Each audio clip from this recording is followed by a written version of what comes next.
Hello everyone, আজকে আমরা বানাবো মিষ্টি দই।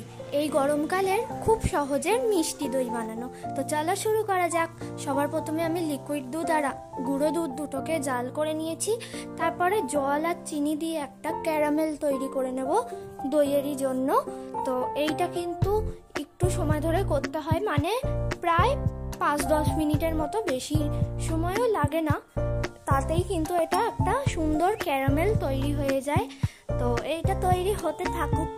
আর তোমরা অবশ্যই জানো যে আমি বড় ভিডিওতে কখনোই ভয়েস ওভার দিই না, কিন্তু আজকে দিচ্ছি যাতে তোমরা খুব ভালো মতো বুঝতে পারো কিভাবে হচ্ছে জিনিসটা।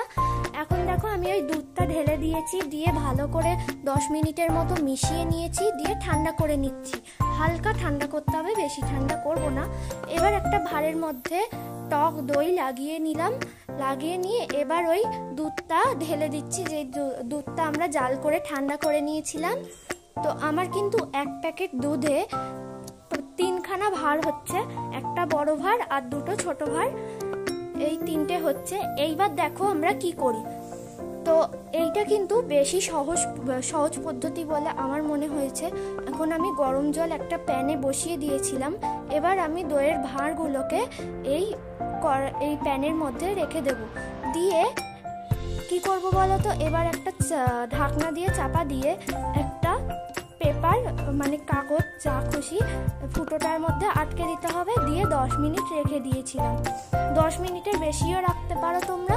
এখন আমরা গ্যাস বন্ধ করে এটাকে চাপা দিয়ে একেবারে রেখে দেব 24 ঘন্টার জন্য।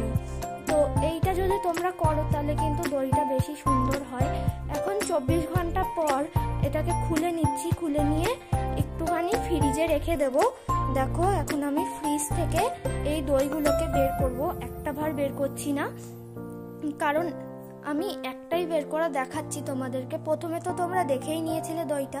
এখন আমার দাদাকে টেস্ট করাতে নিয়ে যাচ্ছি যে দইটা কেমন হয়েছিল। সত্যি কথা বলতে দইটা তো পুরো ক্রিমের মতো হয়েছিল, খুব সুন্দর খেতে হয়েছিল। তোমরাও ট্রাই করতে পারো। ভিডিওটা ভালো লাগলে একটা লাইক করো। টাটা।